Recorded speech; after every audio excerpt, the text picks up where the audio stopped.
10 жил төгсөөд багш эсвэл юмч болно гэж бодчихсон. Тэгээд тэр хүсэл маань ерөөдөө бэлсэн би анагаахын чиглэлээр одоо ингээд суралцж төгсөөд ажиллаа явж байгаа. Давхараас багшлаа ингээд явж байна.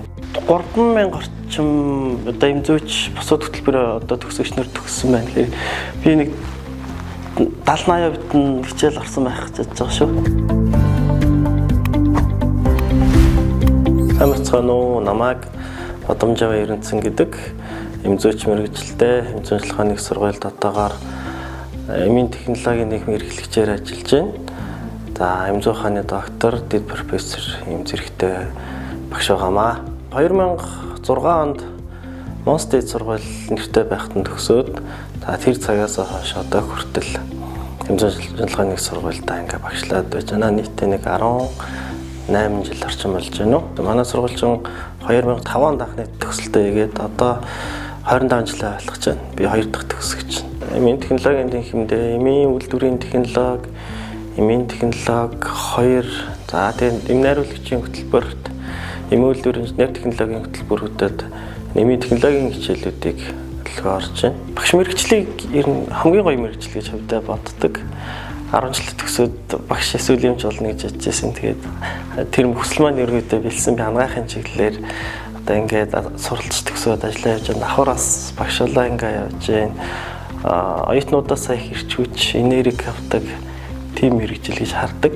Төсөөд нөгөө ажиллах чиглэл их олон байна. Жишээ нь одоо эмзүүчдэр бол би ярилтаа эмзүүчээр төгсгöd бараг 7-8 чиглэлээр бид нар ажиллаж болж байна. За тэрний нэг нь эмзүүч багш гэдэг ийм одоо чиглэлээр ажиллаж болж байна. За энэний төлөөлөл нь одоо би ингээ болоод сургуулаа төгсөөд энд ажиллаа явж байгаа их юм баяртай байдаг.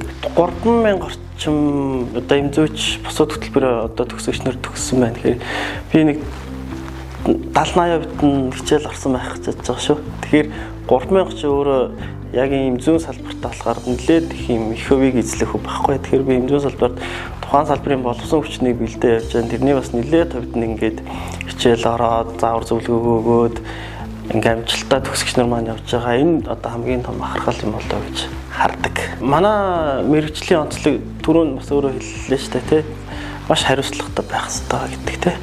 Бид нар ягаад тэгэхээр нөгөө өвчний үед ууч хэрэглэж байгаа эмийн бүх талаас нь судлаад яг л хамгийн одоо шилдэг эмийг л бид нар хэрэглэгч нар өвчнүүдэд хүргэж байгаа.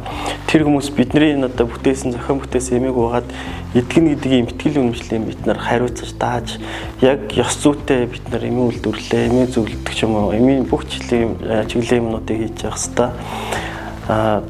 Жишээ нь оюутнуудаа би жишээ нь ингэж жил ярьдсан л та зүгээр дэвтэр бол бид нар үйлдвэрлэж гараад тэр нь хуудас нурагдсан ч юм хуудсан дутуу юм асуудалгүй бичиж дуусаад ингээл дуусчин тий.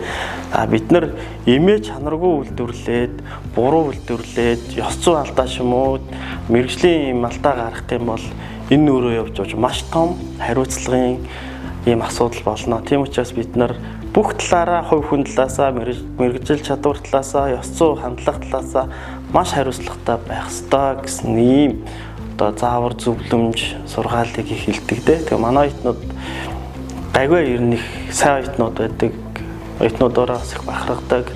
Ингээд харахаар нэг алтаа дутагдал ажлын байран дээрээ ч юм уу бусад юм дээр ингээд гаргаж байгаа тийм тохиолдол янз бүрийн юм байхгүй. Дандаа л сайн сайхан мэдээ манай төгсөгч нарыг ингэж таах авдаг.